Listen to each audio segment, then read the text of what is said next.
Hi everyone, today I'm going to take you through the features of Zoom that you will find most useful when participating in the UACES virtual conference.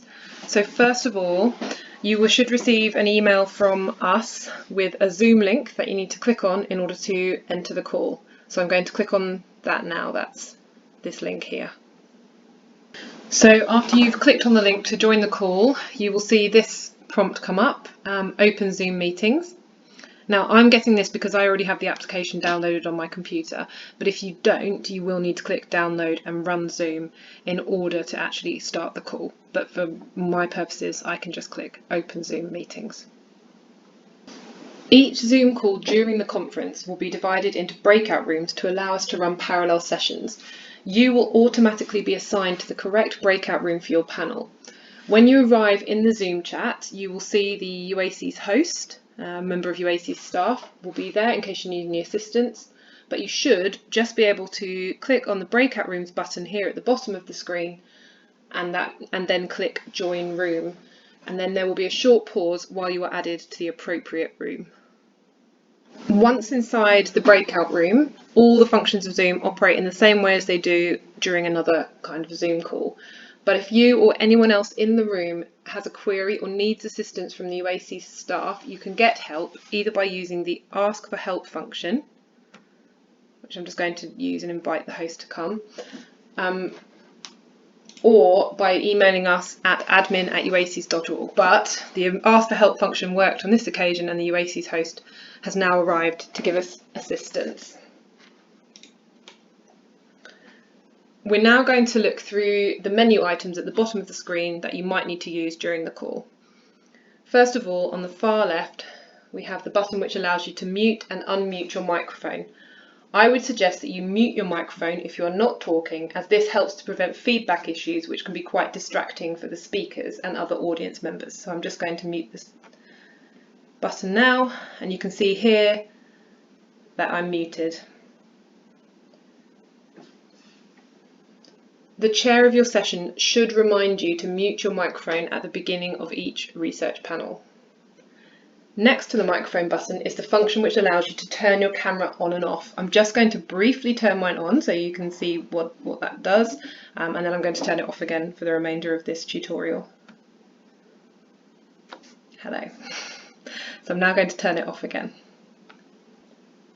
You might find the function to turn the camera on and off useful if you need to step away from the computer for a moment, or if you're finding that you have connectivity issues, because turning the camera off should help free up some bandwidth. Right, moving along, we have the participants list. If you click on this, you will see a list of all the participants in the call.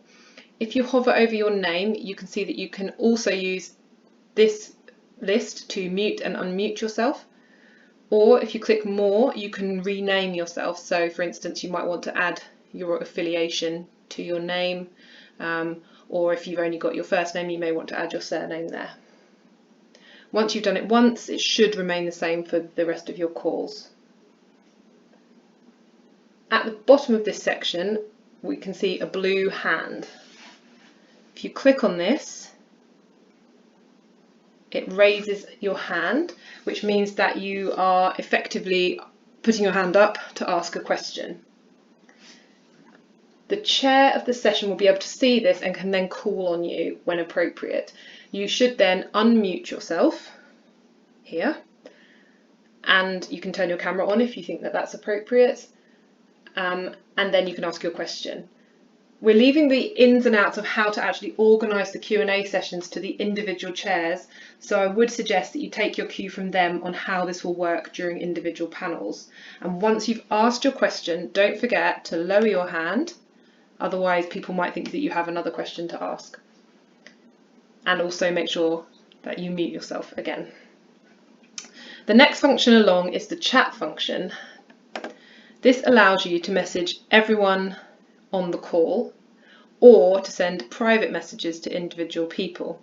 I would suggest most of the time we're going to be messaging everyone in the call.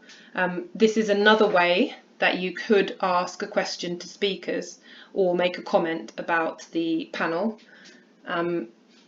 It might be useful, for instance, if you're having microphone problems, or again, if your bandwidth is running low, then you may find that it's easier just to type a question into the box, and that's fine.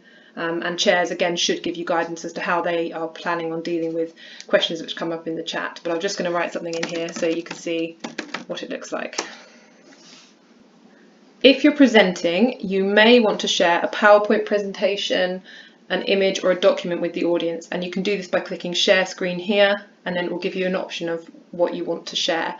You can either choose to share the screen or to share an individual document, but just be aware, if you choose to share an individual document but then decide to navigate away from that, people who are in the Zoom call will only be able to see the individual document that you originally selected. And when you want to stop sharing your screen, you need to click Stop Share at the top. Finally, when you're ready to leave the call, you can do so by pressing Leave Room here. Now this gives you two options, either to leave the room or to leave the meeting entirely. If you click Leave Room, that will take you back to the central space where you started at the beginning, where the host was waiting for you. Or if you click Leave Meeting, it closes Zoom down. If you have any further questions or concerns about how to use Zoom, please make sure to email us at admin@uaces.org. But I hope that this has been helpful and that you feel more confident now about using Zoom during the UACES virtual conference.